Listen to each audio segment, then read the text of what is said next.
Golpes en la oscuridad. No sé en qué momento un oficio tan rutinario como manejar un autobús turístico terminó consumiendo mis horas de sueño. Me llamo Raúl Méndez y durante más de 15 años recorrí la ruta desértica que une Hermosillo, Sonora con Ciudad Chihuahua por la Federal 16, una cinta de asfalto que por la noche luce interminable y hostil. Yo creía conocer cada curva de memoria, cada letrero oxidado, cada caseta donde los perros flacos merodean en busca de restos. Pero la madrugada del 8 de septiembre de 2019 me demostró que el camino guarda secretos para los que viajan con los ojos muy abiertos. Aquella noche regresábamos sin pasajeros. Solo veníamos Oscar, el segundo conductor, y yo. Hacía una semana la empresa nos había asignado un Irizar de 2 ejes, recién salido del taller, con llantas nuevas y un interior que aún olía a plástico. La gerencia juraba que el vehículo no debía presentar ruidos extraños, pero desde la primera hora en carretera algo no se sentía bien. El motor sonaba parejo, el tablero no anunciaba fallas. Sin embargo, un zumbido grave se filtraba desde la parte baja de la carrocería, como si lleváramos una rueda desbalanceada. Cada tanto, un ligero golpe metálico retumbaba bajo nuestros pies y la vibración subía por la columna de dirección. Oscar pensó que quizá alguna herramienta había quedado suelta en el maletero durante la revisión y prometió checarlo en la siguiente parada. Después de Nuri, la carretera se vuelve una línea de asfalto solitaria. Las luces de los ranchos quedan a kilómetros y el desierto se entinta de negro. Dejé que el control de crucero mantuviera la velocidad y afiné el oído. Se escucharon golpes en seco, y el golpeteo era rítmico, casi respiraba. Oscar alzó una ceja. No hacía falta hablar para entender que aquello no era un gato hidráulico moviéndose de lado a lado. Encendí la luz tenue de cabina, y ambos nos giramos para ver el pasillo vacío. Solo el vaivén de los respaldos. Nada más. Llegamos a la gasolinera de Yécora cerca de la 1 de la mañana. Detuve el autobús junto a los surtidores y bajé a pedir café. El despachador, un muchacho somnoliento, estiró el cuello para mirar la unidad. ¿Vienen solos?, preguntó, con un susurro. «Solo nosotros dos», respondí removiendo el azúcar. «¿Por qué?». El chico palideció un instante y esquivó la mirada. «A veces se sube gente en la sierra», contestó. «Morros que intentan colarse en los portaequipajes para llegar a la capital». No le di importancia. Subí de nuevo y Oscar aprovechó para abrir el primer compartimiento inferior.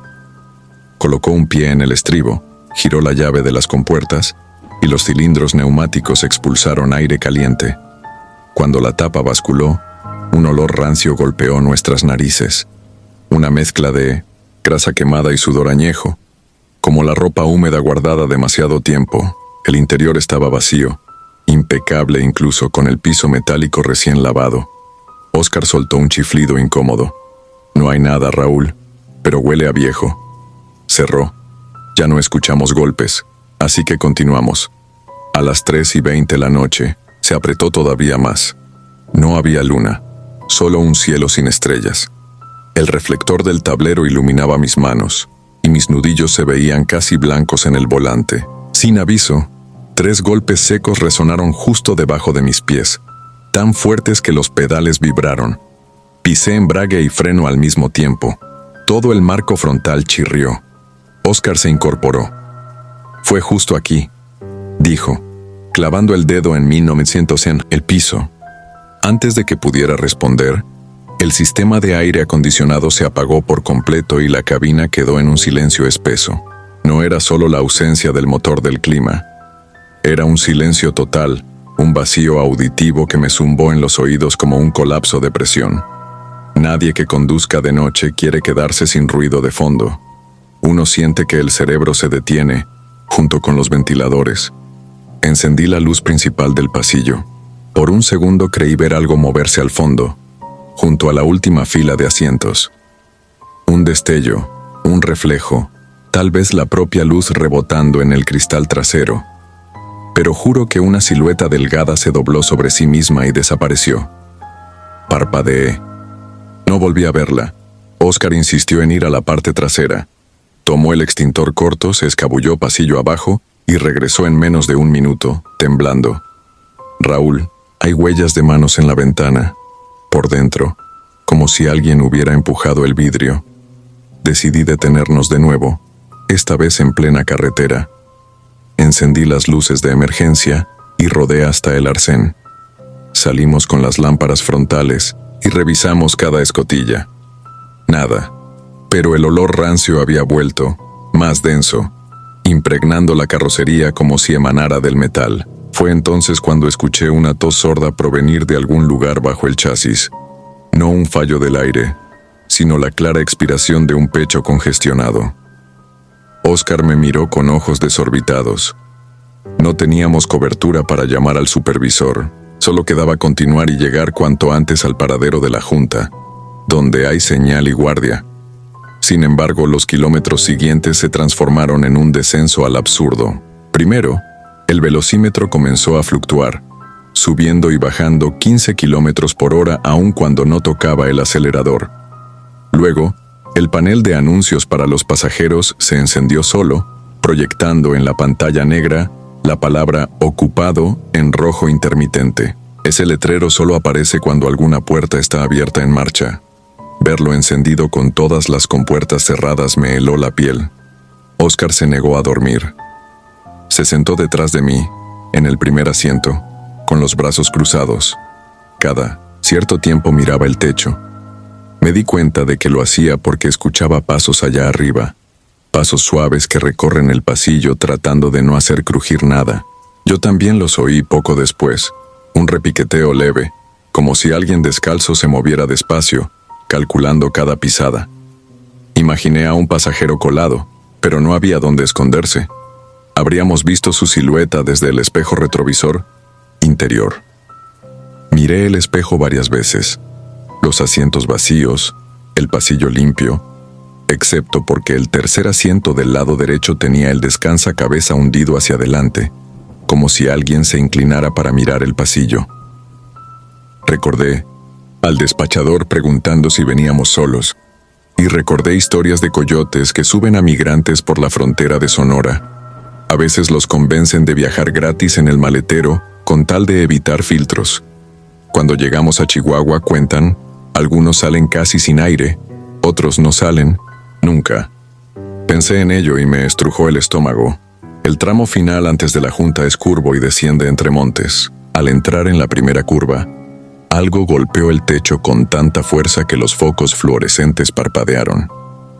Luego vino un chillido, algo entre grito infantil y lamento de animal herido, largo y húmedo, que se prolongó hasta que terminé la curva. Oscar apretó los puños contra la boca. Mi instinto de conductor me rogaba detener la unidad, pero sabía que si me quedaba varado en ese sitio estábamos perdidos. No había cobertura, y el miedo es un incendio que se propaga mejor en espacios cerrados. Pasamos la entrada del Parque Nacional Cascada de Basaceachi y divisamos, por fin, las luces del paradero. Aflojé la marcha y entré despacio en la explanada, semi-iluminada. El encargado de guardia, un tarahumara mayor, salió con una lámpara. Ni bien detuve el motor, los golpes regresaron. Un martilleo rabioso en la zona media del piso, ahora acompañados por un jadeo evidente, como si alguien diera cabezazos contra la carrocería. Bajamos. El viejo guardia pasó su lámpara bajo el chasis. Preguntó si traíamos algo. Le contamos todo a medias, con vergüenza y sin aliento.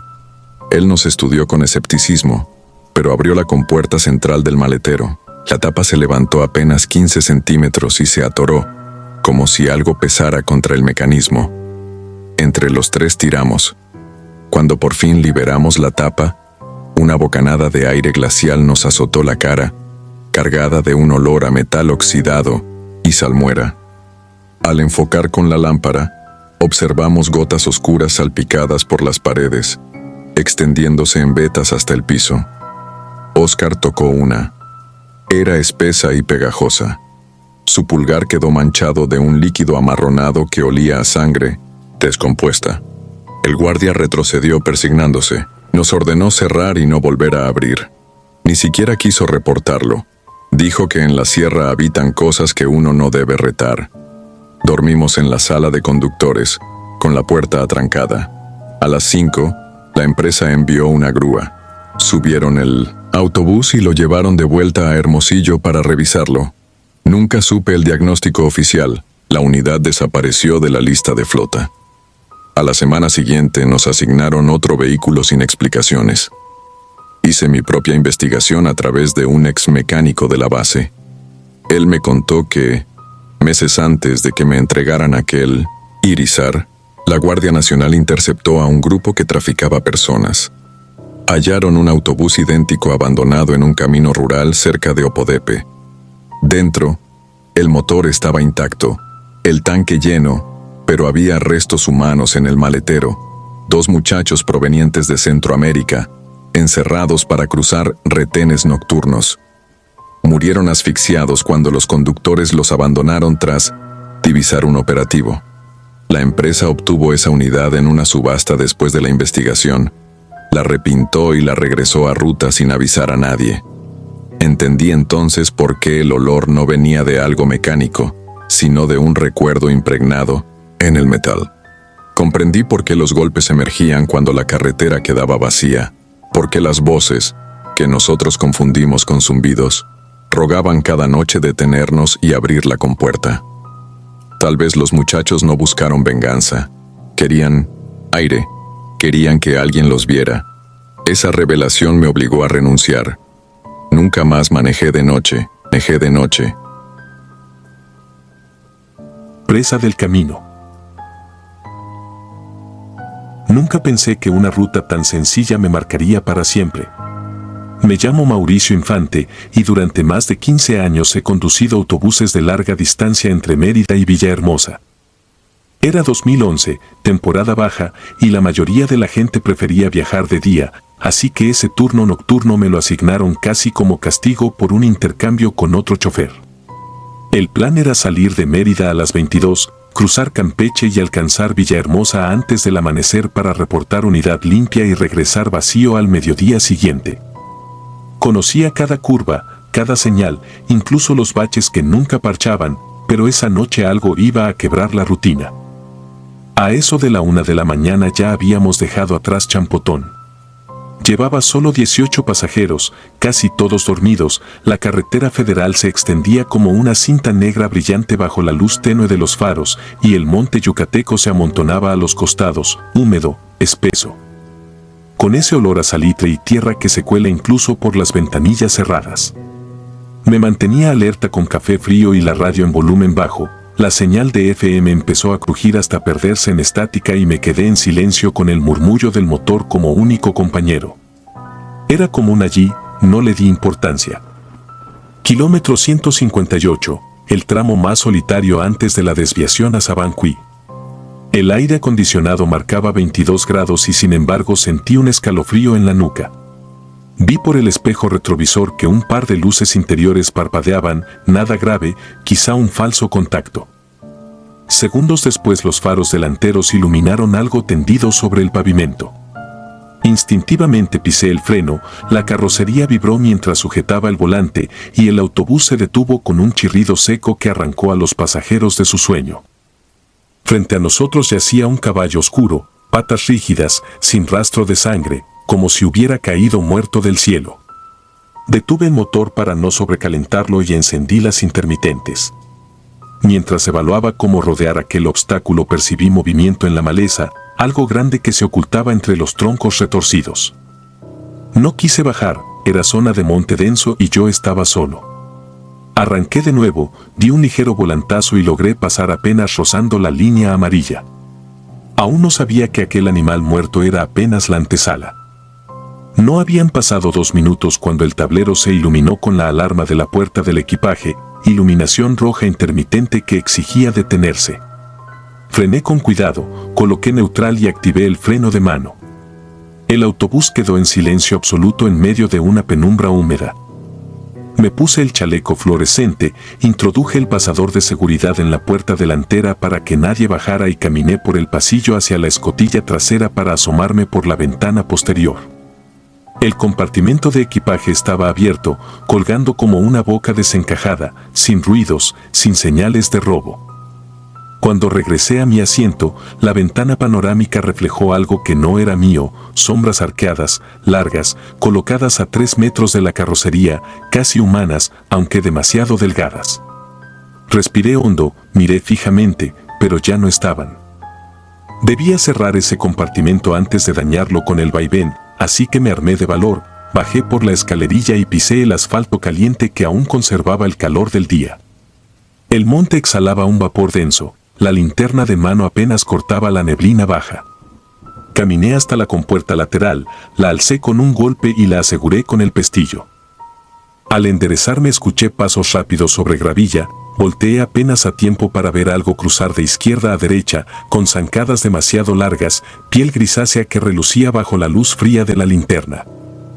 Regresé al volante, las manos me temblaban. Engrané primera y avancé sin parar. A los pocos kilómetros, en la pantalla central del bus apareció un mensaje del sistema GPS, señal perdida. Jamás lo había visto. Me repuse, comprobé retrovisor. Todos los rostros seguían dormidos salvo el de un hombre mayor que viajaba en la quinta fila. Sus ojos se clavaron en los míos como si supiera lo que ocurría. No dijo nada, simplemente negó con la cabeza muy despacio, gesto de advertencia que no entendí. El asfalto empezó a humedecerse con una bruma que brotaba del suelo. Eso no era niebla común, era pesada, casi gelatinosa, se pegaba al parabrisas formando remolinos. Encendí los limpiaparabrisas, de poco sirvió. El entorno desapareció, el autobús avanzaba dentro de un túnel blanco donde la luz propia rebotaba y volvía, encandilando. Reduje la velocidad a 40, luces altas, alerta total. Entonces escuché el golpe, un puñetazo metálico en la puerta del conductor. Me giré, nada. Otro golpe, ahora en la parte trasera, luego en el costado opuesto, y la estructura entera vibró como si algo la rodeara corriendo y golpeara con la palma abierta. El sonido ascendía de tono, cada impacto más cercano al techo. No podía detenerme, apreté el acelerador aún sin ver. La bruma se volvió rojiza, como iluminada por un foco distante. Súbitamente la radio muerta escupió un alarido, una voz femenina distorsionada que repetía una palabra incomprensible, quizá maya, quizá náhuatl, un chasquido ahogado que terminó en sollozo. El anciano se levantó tambaleante y llegó hasta la cabina, su voz era apenas un murmullo, no abras, siga, no abra. Lo empujé suavemente de vuelta a su asiento, temía que cundiera el pánico y no podía perder el control. Kilómetro 172, el pavimento recuperó la visibilidad de golpe, como si hubiéramos atravesado un portal. El tablero dejó de parpadear, la bruma quedó atrás, pero frente a nosotros apareció una silueta femenina, parada justo sobre la línea central. Frenar habría sido inútil, girar también, así que cerré los ojos un instante, esperando el impacto. Nada. El autobús atravesó la figura, un crujido como hielo resquebrajándose llenó la cabina y la temperatura descendió a un nivel que empañó todos los vidrios. El aliento de los pasajeros se dibujó en nubes blancas, algunos despertaron tosiendo por el frío repentino. Al mirar el espejo otra vez vi que la mujer seguía allí, ahora sentada en la escalera central, cabeza gacha, cabello enmarañado cubriéndole la cara.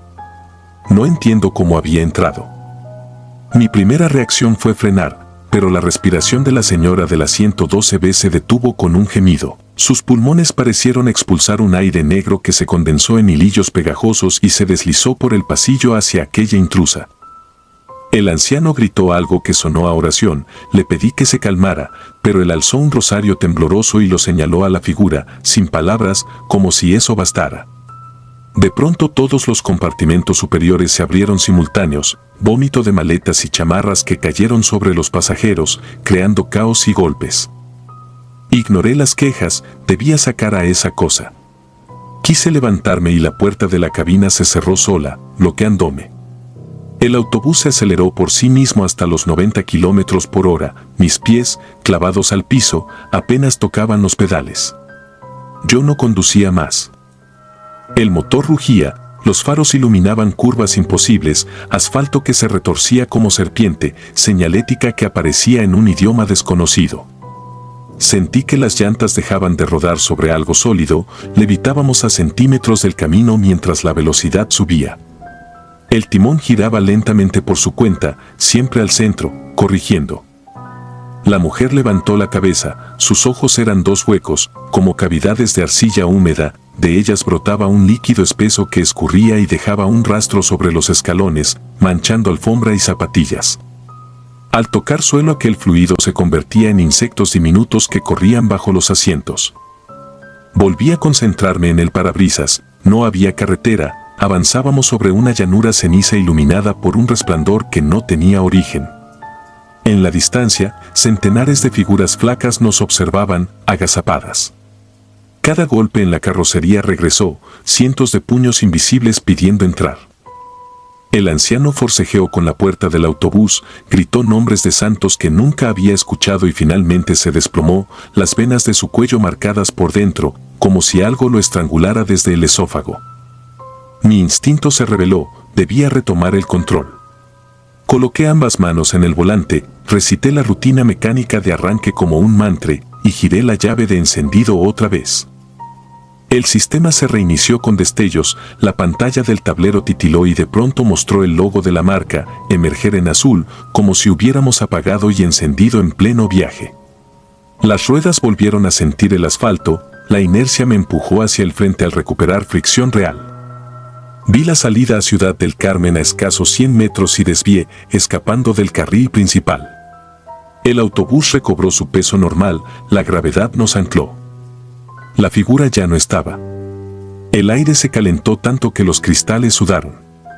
Miré a los pasajeros, algunos lloraban, otros seguían dormidos como hipnotizados, el anciano respiraba con dificultad en el suelo. Me detuve en la primera gasolinera iluminada. Bajé la puerta y, uno por uno, saqué a las personas, contándolos, revisando que nadie quedara atrapado. Éramos 19, 18 pasajeros y yo. Casi no lo noto, pero debía ser 20 incluyendo al anciano. Corrí dentro, su cuerpo seguía allí, pero en sus manos apretaba el rosario roto y una cadenita que no era suya, larga, oxidada, con un dije de herradura. Sobre el pecho, una marca circular, como herradura incandescente, aún humeante. Llamé a ambulancias, a la Guardia Nacional, al coordinador de mi línea, relaté lo ocurrido de forma simple, animal muerto, frenazo, pasajero infartado, fin. Nadie preguntó más. Nos retuvieron hasta las 7 de la mañana para peritajes. El acta oficial dice que una falla eléctrica provocó alucinaciones por inhalación de gases de batería. No me creen, ni falta que hace, nunca regresé al turno nocturno, pedí rutas diurnas y, cuando puedo, conduzco microbuses urbanos llenos de ruido y semáforos cada 2 cuadras. Aún paso por el kilómetro 158 a plena luz y no hay señal del caballo ni de la neblina rojiza. Sin embargo, una vez, al girar la cabeza, vi una mujer entre los matorrales. Parecía esperar un autobús que nunca va a detenerse. Cada noche, antes de dormir, escucho golpes en la pared, golpes secos, acompasados, idénticos a los que retumbaron en la carrocería aquella madrugada. Sé que un día cesarán, quizá cuando me toque volver a manejar por la comarca oscura en la hora en que el monte respira y la carretera deja de ser de concreto para transformarse en lengua de sombras. Hasta entonces sigo contando pasajeros, siempre temo que sobre uno. Curva de cenizas. No acostumbro escribir estas cosas, pero necesito sacarlo de mi cabeza antes de que termine de enloquecer.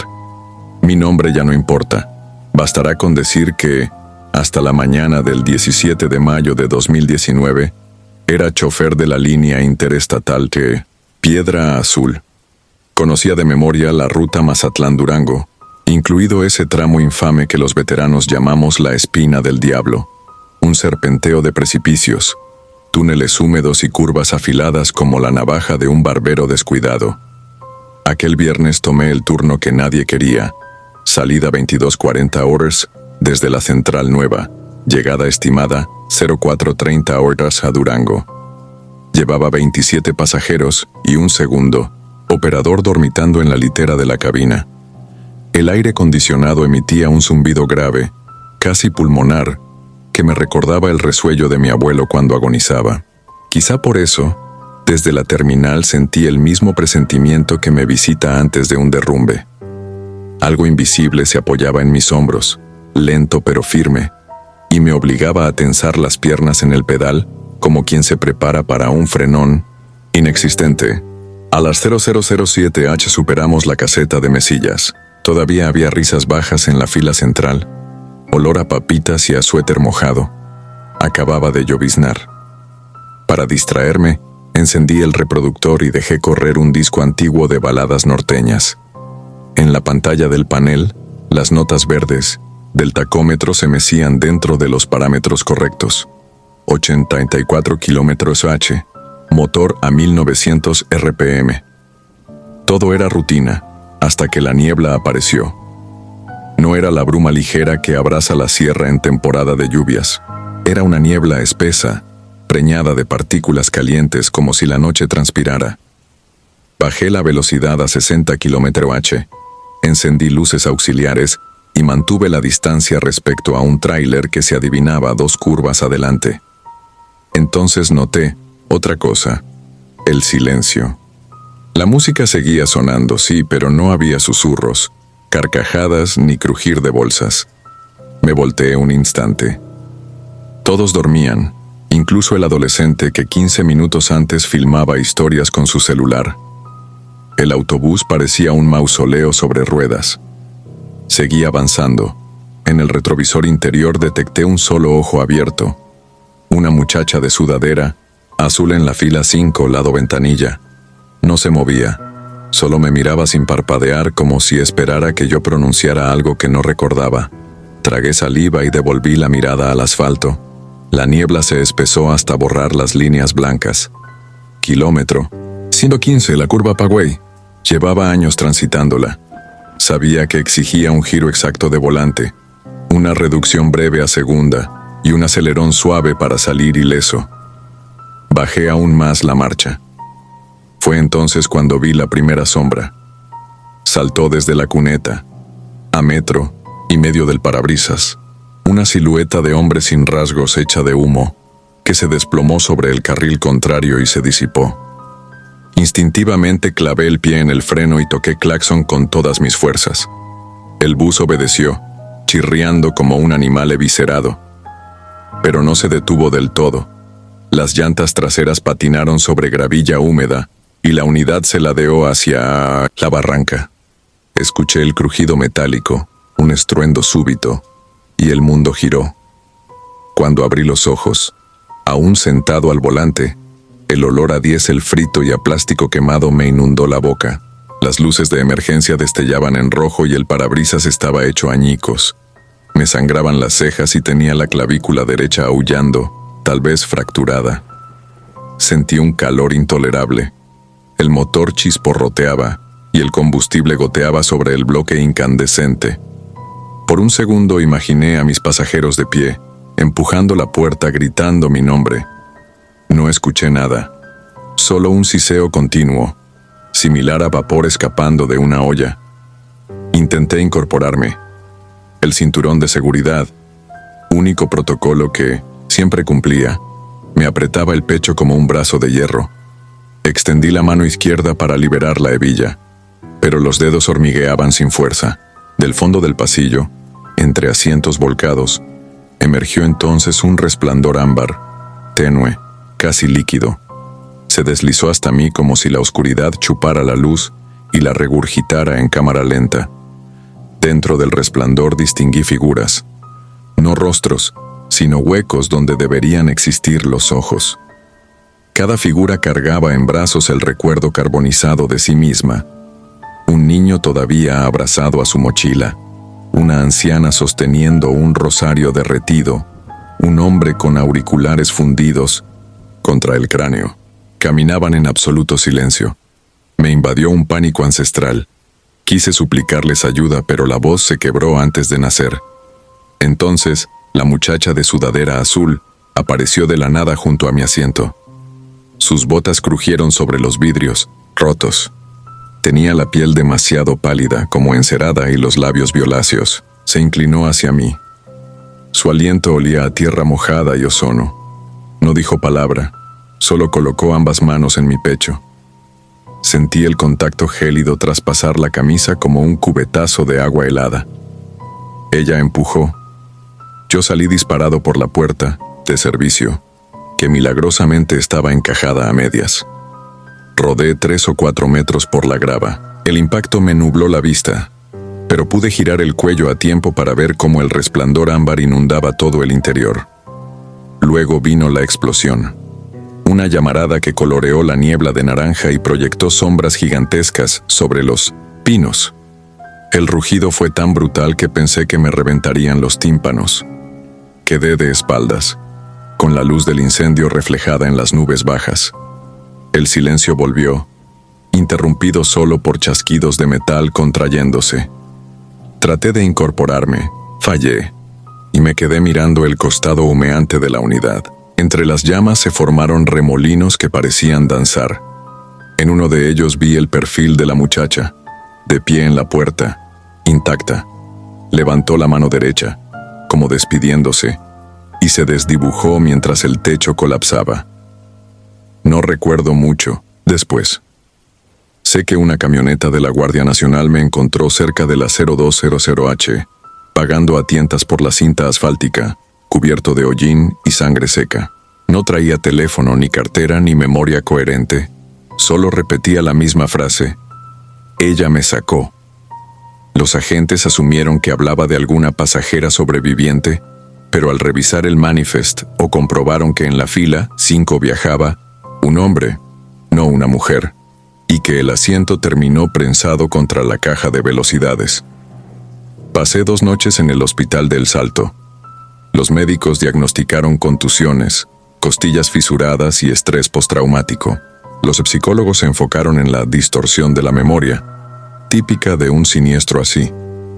Pero nadie pudo explicar ciertos detalles.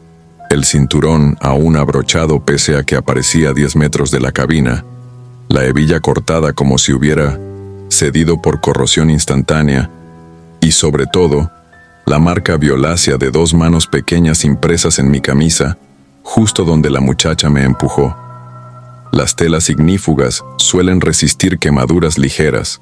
Sin embargo, esas huellas no eran de fuego, sino de frío extremo. El laboratorio reportó microcristales de hielo incrustados en el algodón. De los 27 pasajeros y mi compañero de relevo, ninguno sobrevivió. Todavía sueño con sus nombres impresos en la lista, alineados en columnas que gotean sangre sobre el tablón de corcho de la oficina. Cada madrugada despierto empapado, convencido de que volveré a oír el zumbido de aquel motor agonizante. Renuncié a la empresa, vendí mi casita de interés social y me mudé a la periferia de Saltillo, intentando esconderme del sonido de neumáticos deslizándose en la oscuridad. No sirvió. Hace una semana, mientras reparaba la cerca trasera, encontré bajo la grava un boleto de autobús semicarbonizado. La fecha impresa, 17 May 19, fila 5, asiento 10. Al reverso, con tinta corrida, aparecía un nombre que no estaba en el manifest o oficial: Ariadna. Sentí un mareo helado. Cuando parpadeé, la tarjeta se había deshecho en polvo negro sobre el viento. Desde entonces, cada noche a la misma hora del accidente escucho baladas norteñas brotar de ningún lugar, mezcladas con un siseo de vapor caliente. He llegado a creer que la espina del diablo extendió una arteria fantasmal hasta mi puerta, recordándome que sigo debiendo algo. No sé qué era la muchacha de sudadera azul, un alma en pena, un eco de víctimas pasadas, quizá el reflejo de algún futuro en el que yo mismo me queme dentro de una unidad vacía. Lo cierto es que me salvó de un destino ardiente para lanzarme a otro más lento, el de revivir la curva y sus llamas cada vez que cierro los ojos. Si alguien lee esto y debe conducir de noche por aquella sierra, imploro que mire 2 veces en el retrovisor. A veces la siguiente sombra que salta al camino no busca matarte. Viene a recordarte que la carretera, como la muerte, nunca viaja sola. El grito. Arrastro todavía el olor acre del diésel cuando recuerdo aquella madrugada en la que descubrí que el terror no necesita fantasmas de leyenda, solo el eco incorrupto de un grito atrapado entre láminas de metal y asfalto interminable. Me llamo Gabriel Hernández. Tengo 33 años y toda mi vida he sido el chofer designado de la línea sur continental que recorre la autopista entre Guadalajara y Tuxtla Gutiérrez. Durante años pensé que conocía cada curva, cada puente, cada cruce solitario iluminado apenas por luces de sodio. La madrugada del 17 de abril de 2019 me demostró lo ingenuo que era. El turno había comenzado como cualquiera. Revisión mecánica, bitácora firmada, 42 pasajeros que subieron con maletas y sueño. Los asientos delanteros los ocupaba una pareja de jubilados. En medio, un grupo de estudiantes que planeaba sus vacaciones con risas contenidas. Al fondo, un par de trabajadores agrícolas que regresaban a Chiapas para Semana Santa. Eran las 22:15 cuando salimos de la central. Sabía que alrededor de las 03:20 llegaríamos al tramo más solitario, 50 kilómetros sin gasolineras, ni paradores oficiales, apenas interrumpidos por un motel de paso en ruinas que la gente llama El Destierro. Conduje envuelto en la música tenue que proponía la radio interna y en el zumbido uniforme del motor. A eso de la 1:40, poco antes de la caseta de Sayula, el inspector de a bordo, un novato apellidado Morán, se acercó a la cabina para comentarme que una muchacha había pedido bajar al baño de la terminal anterior, pero no había tiempo. Le señalé la puerta del sanitario diminuto al fondo del autobús. Morán volvió relajado, anotó en su libreta y se sentó detrás de mí. Creí que todo estaba resuelto. A las 03:12 desapareció la señal de radio. No me sorprendió. Ese valle semimontañoso suele devorar las frecuencias. El interior quedó entonces sumido en un silencio espeso roto, únicamente por los ronquidos dispersos. Yo regulé la velocidad a 80, concentrado en la línea blanca que se deslizaba bajo el parabrisas. Había niebla rasante que la luz alta convertía en una pared lechosa. Sentí el impulso de bajar un poco la ventanilla para sorber aire fresco cuando estalló un alarido femenino. No fue un quejido ni un grito de susto. Fue un chillido desgarrador, vibrante, que reverberó en la carrocería como si naciera de los altavoces. Pisé el freno con rapidez contenida para no espantar a los demás y miré el retrovisor interior. Varias cabezas se levantaban sobresaltadas. El sonido provenía del baño. Morán se puso de pie e intercambiamos una mirada cargada de interrogaciones. Tomó una linterna, caminó el pasillo y golpeó la puerta. 3 golpecitos cortos. Nadie respondió. Golpeó con más fuerza. Silencio. Apretó el picaporte y comprobó que, según el indicador, la puerta no estaba asegurada. Se permitió dudar unos segundos. Esa pausa es la que me sigo repitiendo. Y abrió de golpe. Dentro no había nada. Ese vacío hiela más que cualquier aparición. Morán retrocedió pálido. Yo orillé el autobús, encendí las intermitentes y giré la llave de cortesía para cortar el suministro eléctrico. Prefería que la batería no muriera si aquello terminaba siendo una emergencia real. Me levanté. Mientras avanzaba por el pasillo sentía las miradas expectantes. Nadie se atrevía a formular una pregunta. El baño estaba impecable. Taza seca, papel sellado, espejo sin empañarse. El aire olía a desinfectante barato. Sin embargo, cuando toqué la chapa percibí que la metalina retenía un calor ajeno a la madrugada. Cerré y pedí calma con un gesto. El miedo suele desatar avalanchas de histeria. Todavía estábamos a tiempo de evitarla. Retomé el volante, pero al girar la llave el motor tardó en arrancar. Cuando finalmente rugió, la pantalla del sistema de entretenimiento se encendió sola y reprodujo un fragmento de video. Solo nieve, interferencia gris, como si un VHS roto intentara colarse en 2025. Subí el brillo instintivamente y en ese ruido blanco se recortó la silueta de una mujer con el cabello pegado al rostro, de espaldas, apoyada en la puerta del baño. Morán soltó un juramento que no repetiré. La imagen se esfumó. Apagué el monitor, apreté el acelerador y el vehículo se deslizó de nuevo a la oscuridad. Podría fingir valentía, pero confieso que desde aquel instante, cada kilómetro se alargó como chicle hirviente. Mis nudillos dolían de tan tensos.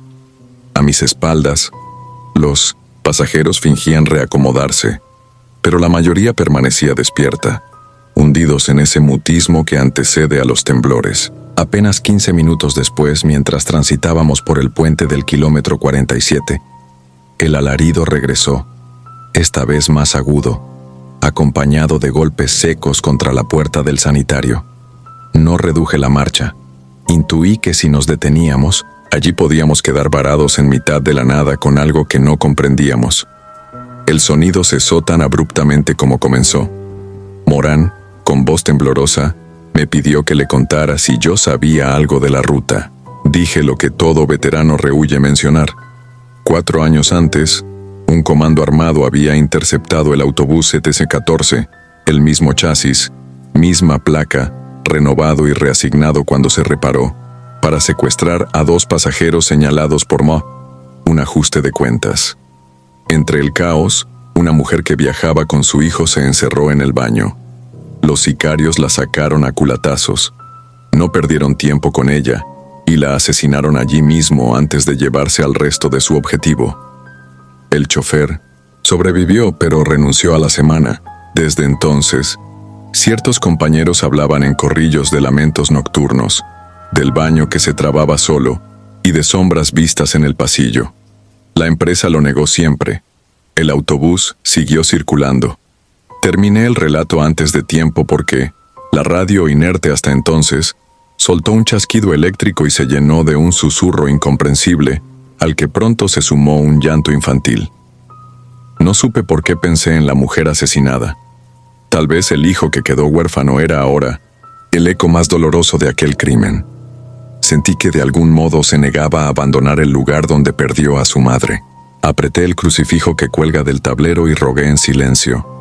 Entonces ocurrió lo que disparó el pánico colectivo. La puerta del lavabo se abrió con violencia, golpeó la pared y se cerró de nuevo, como empujada por alguien que hubiese escapado o ingresado. Hubo un revuelo de gritos, maletas cayendo, una fragancia metálica que impregnó el aire. Frené en seco. Una de las estudiantes corrió hacia mí implorando que bajáramos. Imposible. Estábamos en medio del puente, sin arcén suficiente. Debía avanzar 500 metros para encontrar un ensanche seguro. Lo hice a la velocidad de un tractor, con el corazón vibrando en las costillas. En el ensanche todos bajaron entre empujones. La niebla era tupida, pero el frío devolvía algo de lucidez. Abrimos el portaequipaje para que buscaran chamarras. Nadie quería subir de nuevo. Llamé a la central. Apenas había cobertura, pero alcancé a transmitir que necesitaba un vehículo, de apoyo y una patrulla. Tardarían 1 hora. Después de colgar, giré para vigilar el autobús estacionado con las luces de posición que palpitaban como faros náufragos. Y la vi. Dentro, a contraluz, una figura femenina cubría sus hombros, con un chal rojo oscuro casi marrón. No podía distinguir el rostro, pero los cabellos goteaban sobre la camisa. Se deslizó por el pasillo con pasos arrastrados. Miró fijamente la puerta del lavabo y se detuvo. Creí que abriría, pero se desvaneció igual que un reflejo al que apagan la lámpara. Morán retrocedió hasta chocar conmigo. Su labio inferior temblaba. La patrulla llegó antes que el autobús de relevo. Los oficiales revisaron el interior, grabaron con cámara corporal, tomaron fotografías. No encontraron a nadie, ni huellas de humedad, ni manchas nuevas. Solo anotaron en el parte un incidente con pasajero alterado. Creímos que nos obligarían a proseguir.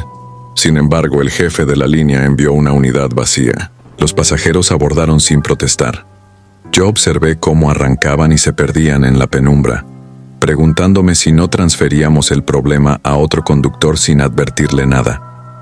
Cuando los mecánicos remolcaron mi autobús, un técnico retiró el panel de la radio para inspeccionar el cortocircuito y halló, atorada tras el soporte, una cinta de casete cubierta de moho. El sello decía Rosaura 300315 con tinta corrida.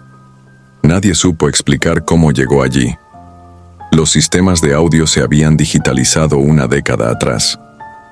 Ni la empresa ni la policía me permitieron verla, pero el rumor se extendió. Era la grabación casera de un viaje familiar, hecho justamente el día en que asesinaron a la mujer. Supongo que alguien quiso preservar un recuerdo y el autobús la conservó como una espina clavada. No volví a conducir de noche. A veces cruzo el kilómetro 47 en auto, solo para convencerme de que el puente existe y que aquello fue real. Me detengo a escuchar el viento entre las vigas y distingo, muy tenue, un sollozo que se confunde con el aullido de los trailers. Entonces comprendo que la carretera no olvida, acumula vidas, errores y sangre como capas de pintura vieja. Y mientras existan viajeros que ignoren esa memoria, los ecos seguirán buscando la forma de contarnos su final. Tal vez algún día, en otra madrugada anónima, otro chofer cambie de frecuencia y oiga la misma voz que anuncia la tragedia sin descanso, atada para siempre al baño de un autobús que no cesa de avanzar. Si disfrutas de los relatos, te invitamos a apoyarnos con un like y un comentario, ya que eso nos ayuda muchísimo. Además, si aún no estás suscrito o suscrita, te animamos a formar parte de la comunidad del terror. Muchas gracias por escucharnos y por tu apoyo.